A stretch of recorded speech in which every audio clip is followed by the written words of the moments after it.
Be ready for the dictation. Transcription number 3. Start. I am thankful to you for having given me this opportunity long last to say a few words on the budget. Already much has been said, and I think the finance minister has come in for his share of congratulations as well as criticisms. So there is not very much to say, but I should like to say a few words. The increased development expenditure and the absence of any new taxation has earned for the budget a good response even from the businessmen. I specially welcome the relief given to the middle classes by raising the exemption limit of income tax in respect of personal income.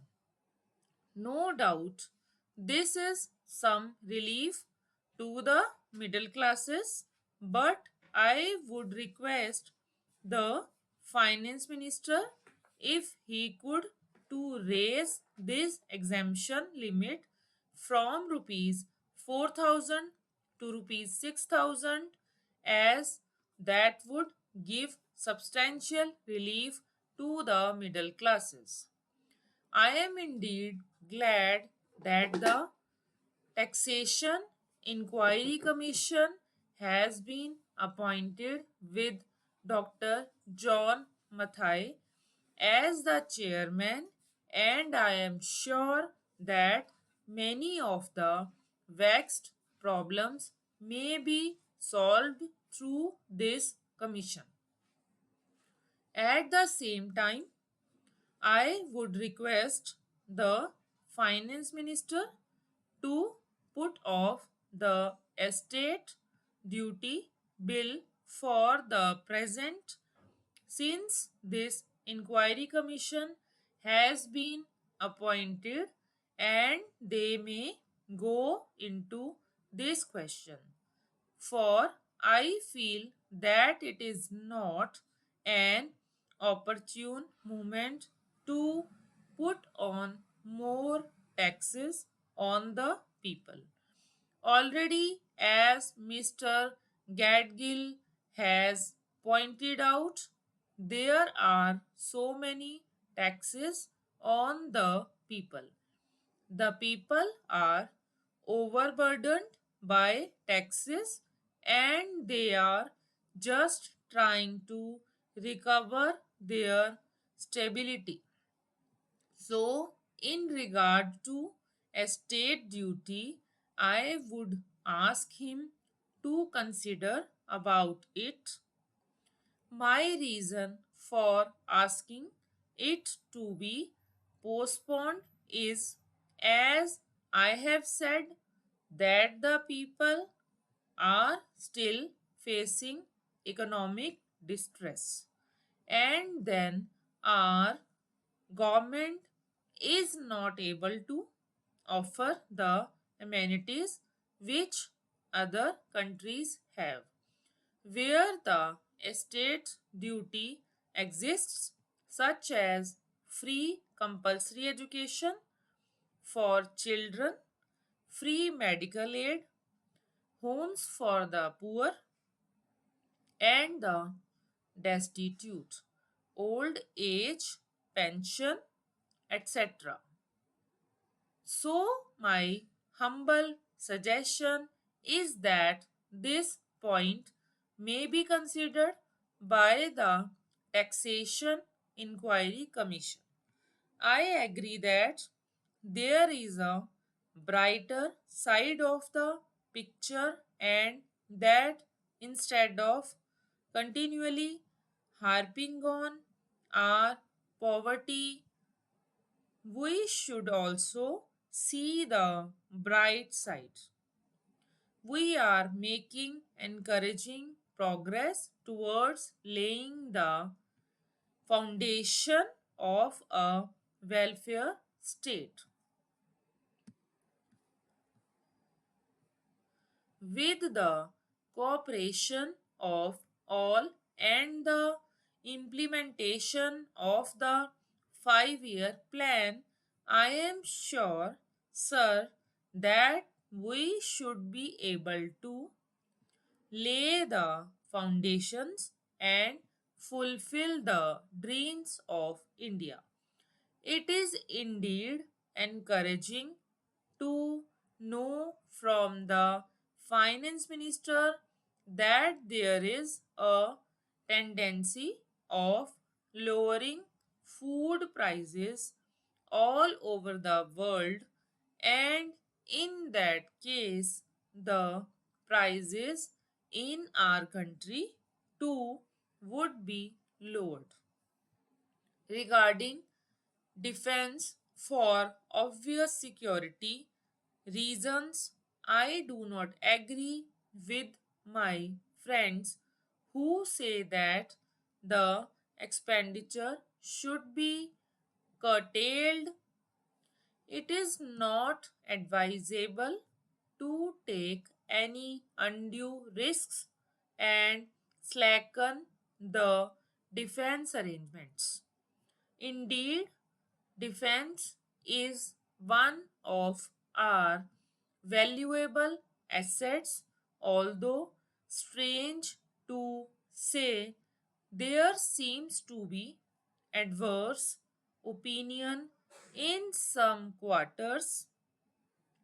I agree with what General Cariappa once said, that God and army are remembered only when there is trouble. The army consists of the most disciplined and loyal set of young men. It would not be proper to effect economy in the pay of these brave officers, as it would not be an incentive for the right type of young men to join the army, and it would become the effective and inefficient. I believe already officers who were drawing rupees 1400 as their pay are now getting only rupees 700 and about rupees 100 as allowance. That is, they are getting about half of what they were getting before. It is very hard for those officers on field duty to establish separate establishments for their families and for their children, and I would specially appeal to the finance minister to see that the family allowances may be restored to those officers who are on field duty. Economy in army could be affected in other ways. There is scope for more efficient operation of defense industries, which process seems slow, and by purchase policy of utilizing goods and stores indigenously manufactured. Preference should be given to country made war materials such as could be produced here, and they would be cheaper than foreign made goods. I may also suggest that the armed forces who are not on field service or under any operational commitments could be utilized for giving military training to the youths in schools and colleges, which would teach discipline and loyalty. The university authorities should make military training as part of their compulsory education, just as they have adopted social, domestic, and political sciences. The National Cadet Corporation is already inculcating military training in some universities such as Bombay and Calcutta. But if military training is made compulsory for our university students, it will go a long way. Stop.